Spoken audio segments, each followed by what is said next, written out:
Hola, yo soy Javier y hoy, junto a mi equipo de trabajo, compuesto por Valentina y Tatiana, te vamos a enseñar cómo puedes realizar tú tu primera importación a Colombia.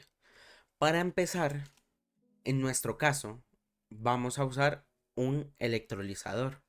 Un electrolizador es una maquinaria que sirve para separar las moléculas de oxígeno y de hidrógeno del agua y así generar hidrógeno, que este hidrógeno luego se puede usar como combustible.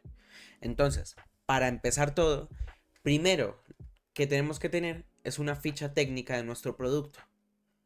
Esto lo puedes hacer consultando bien con tus proveedores para de esta forma tener distintas cosas como pueden ser el peso del producto, el tamaño del producto y de esta forma también saber tú en qué lo puedes transportar. En nuestro caso, tenemos un electrolizador que nos va a proveer Ineos desde Alemania. Este tiene un tamaño de 3.4 metros cuadrados y también tiene una vida útil de en torno a unos 30 años o más. ¿Esto para qué nos va a servir? El conocer la ficha técnica de nuestro producto nos sirve para saber de qué está hecho. Y esto más adelante nos va a servir. ¿Por qué? Porque para la clasificación arancelaria de nuestro producto, en este caso los electrolizadores, tenemos que saber qué producto queremos importar. Pregúntate tú, ¿qué producto quieres importar tú? Para esto, eh, ya sabemos que en nuestro caso son electrolizadores. ¿De qué sitio vamos a importar esto? En nuestro caso es de Alemania. ¿Tú de qué sitio lo quieres traer? Entonces, ahora necesitamos saber qué es. En este caso, como ya les conté, es un aparato, una maquinaria que permite producir hidrógeno mediante un proceso químico llamado la electrolisis. Esto separa las moléculas de hidrógeno y de oxígeno y genera hidrógeno. Y este hidrógeno luego se puede usar como combustible. También necesitamos saber cómo funciona. En un caso como el nuestro, un electrolizador consiste en un apilamiento de electrodos, de diferentes electrodos, que son conductores divididos por una membrana, y a esta membrana se le aplica un voltaje y una intensidad de voltaje bastante alta. Esto produce que esta corriente eléctrica que se aplica en el agua descomponga sus componentes, que son el hidrógeno y el oxígeno, y nos termine separando de estos dos. El sistema completo incluye bombas, electrónica de potencia, separador de gases y otros componentes auxiliares. ¿Para qué nos sirve saber todo esto? Para encontrar la partida arancelaria de nuestro producto y su clasificación. En este caso, hay una página que nos otorga esta función y se llama La Muisca. Allí tú puedes buscar, ya sea si ya tienes el código arancelario, puedes buscarlo directamente desde este o puedes buscar con una breve descripción de este. Por aquí te voy a dejar la nuestra. En este caso, la nuestra sería la partida 8405100000. Este hace referencia y su descripción es a reactores nucleares, calderas, máquinas, aparatos y artefactos mecánicos, partes de estas máquinas o aparatos, generadores de gas pobre, que esta es la que nos interesa, que sería o de gas de agua, incluso con sus depuradores, generadores de acetileno y generadores similares de gases por vía húmeda, incluso con sus depuradores. Entonces, en esta página, cuando ya encontremos nuestro producto, podemos también encontrar qué medidas tiene.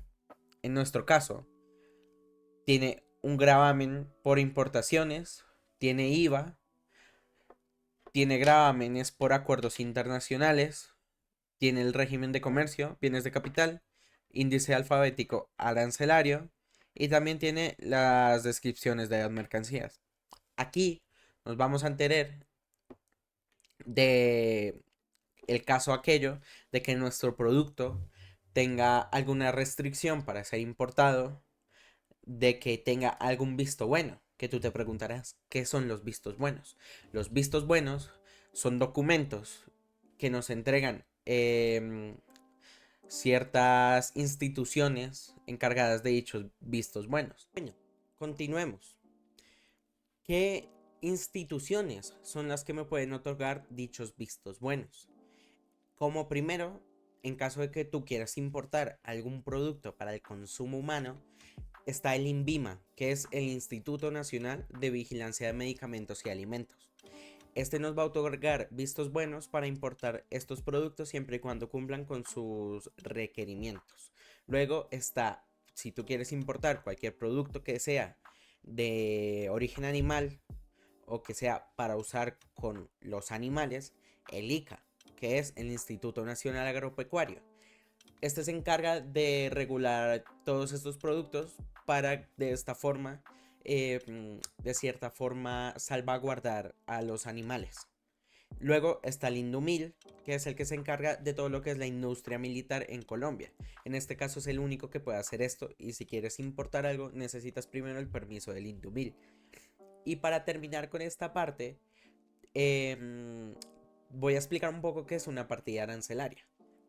Una partida arancelaria son reguladas por el decreto 1881 del 2021 y a nivel internacional se usan mínimo 6 dígitos y máximo 12. Por aquí te voy a dejar un ejemplo de una partida arancelaria. Entonces, en Colombia en este caso usamos 10 dígitos y este decreto se divide en 21 secciones y 98 capítulos que nos van a ayudar a encontrar las partidas arancelarias de nuestros productos. Entonces, los primeros dos números de la partida arancelaria son el capítulo. Los siguientes 4 conforman la partida. Los 6 primeros números son conocidos como el sistema armonizado. Los 8 son el NAV andina, que son utilizados con los países de la comunidad andina. Y los últimos 2 son los números asignados a dicho producto aquí en Colombia. Muchas veces no van a estar estos, van a aparecer como un 0 y otras cuantas sí van a estar cuando este producto tenga un número específico aquí en Colombia. Hay diferentes tipos de arancel. Existe el arancel de ad valorem, que en este caso el ad valorem es cuando el arancel es un porcentaje del valor total del producto que estamos importando. Luego está un arancel específico. ¿De qué sirve este arancel específico? Este es cuando dicho arancel tiene un valor fijo por cierta cantidad de producto. Y por último tenemos el mixto. Este combina ambas. Entonces el producto puede tener un arancel de tipo ad valorem hasta cierta cantidad y luego de esa cantidad puede tener un arancel de tipo específico. Entonces, ya habiendo explicado esto, podemos continuar con la siguiente explicación. Ahora te preguntarás cuál es el procedimiento para realizar una importación y qué mandato usar. Bueno, para eso tenemos el decreto 1165 de 2019, el cual nos establece cuál es el procedimiento para realizar una importación en Colombia, el cual se divide en varias etapas. Como primera etapa tenemos que realizar un registro ante la DIAN. Antes de realizar cualquier importación debemos presentar un registro ante la DIAN donde se implica la obtención de un número de identificación tributaria y el cumplimiento de los requisitos que establezcan esta entidad. Como segunda etapa tenemos la determinación de modalidad por importación. Esto es dependiendo del tipo de mercancías, las circunstancias específicas del importador. Se determina la modalidad de importación adecuada. Existen varios tipos de modalidad, las cuales son ordinarias, simplificadas, temporales, entre otras. Como tercera etapa, tenemos la presentación de documentos. El importador deberá presentar una serie de documentos ante la DIAN para así mismo poder llevar a cabo este proceso de importación, el cual pueden incluir la factura comercial, el certificado de origen y el conocimiento de embarque, entre otros documentos, los cuales pueden variar dependiendo del tipo de modalidad de importación y de las regulaciones aplicables. Como cuarta etapa tenemos el pago de impuestos y aranceles. Esto varía dependiendo del tipo de modalidad, pero antes de la nacionalización de la mercancía, el importador deberá pagar estos impuestos y aranceles correspondientes. Y como quinta etapa tenemos el despacho aduanero. Después de haber realizado y tener todos estos requisitos bien y se ha realizado el pago de los impuestos y de aranceles, la mercancía puede ser despachada por la aduana y nacionalizada, permitiendo así el ingreso al territorio colombiano. Bueno, en el artículo 244 del decreto 1165 de 2019 nos explica en qué consiste la modalidad de importación temporal por procesamiento industrial. Esta es una modalidad bajo la cual se importan temporalmente materias primas e insumos que van a ser sometidos a transformación, procesamiento o manufactura industrial. Esta es realizada por parte de los operadores económicos autorizados y de los beneficiarios de la condición de un usuario aduanero con trámite simplificado. Además, esta modalidad nos permite la importación sin pago de tributos aduaneros, pero tenemos que destinar el 30% a la exportación, según lo señalado por la DIAN. Ese es el requisito que tenemos, pues, al excedernos del pago de impuestos. En el artículo 248 del decreto 1165-2019 nos dice cuáles son los documentos que el declarante debe conservar. Como primero tenemos la factura comercial o contrato que originó la importación. Segundo, documentos de transporte. Tercero, documentos exigidos por normas especiales.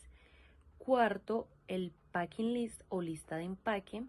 Y el quinto, cuando la declaración de importación se presente a través de la agencia de aduanas, se debe presentar el mandato aduanero. Y por último tenemos el artículo 249 del decreto 1165. Este nos menciona que la modalidad temporal de procesamiento industrial se puede finalizar o terminar por diferentes circunstancias. La primera, por una exportación definitiva de los productos resultantes. La segunda, por una reexportación de las materias primas.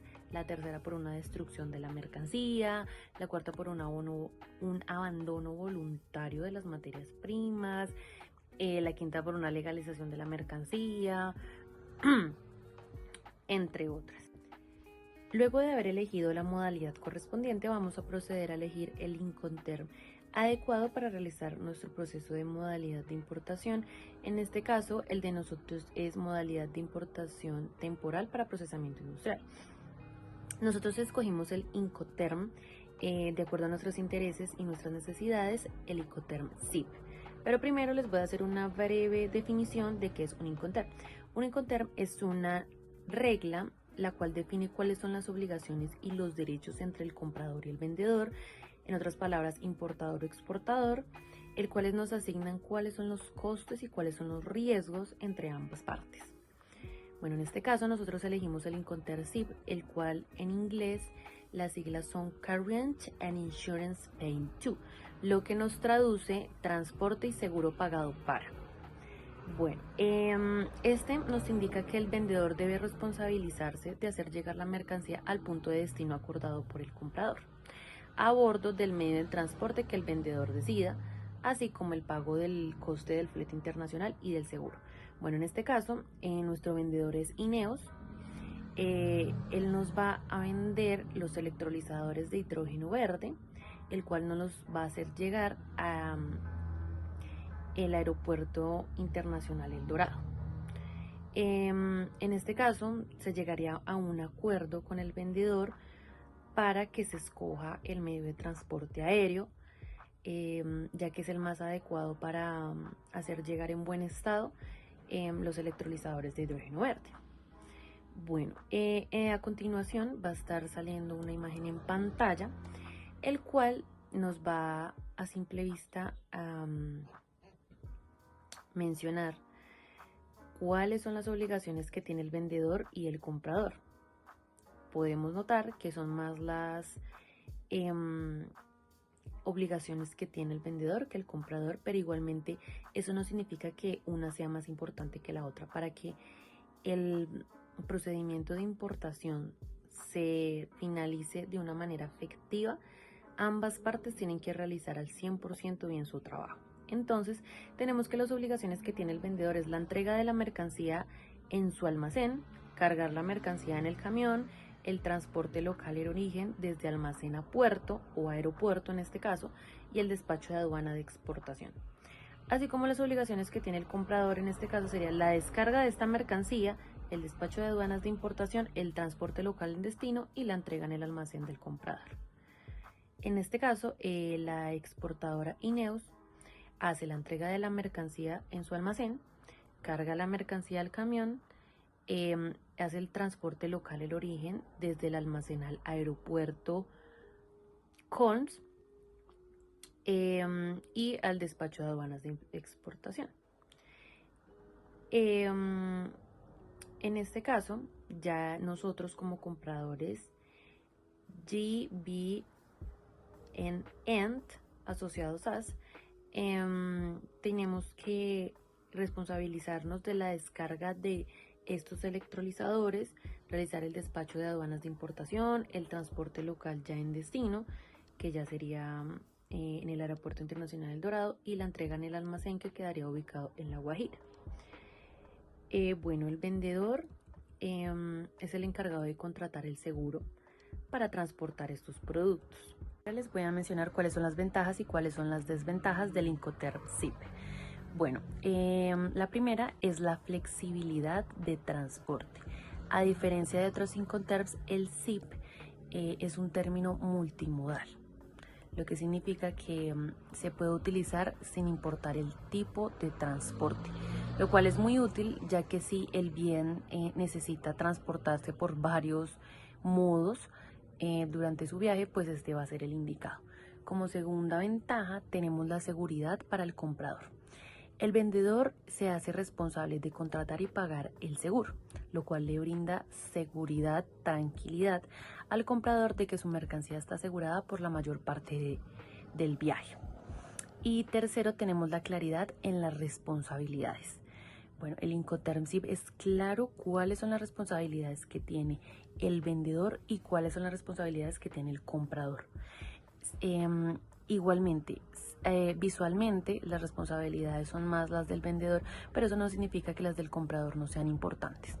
Ambas responsabilidades se tienen que finalizar de manera efectiva y correcta para que este proceso, para que esta importación salga de la mejor forma posible. Bueno, como todas ventajas, también tenemos desventajas, la cual sería la transferencia temprana del riesgo.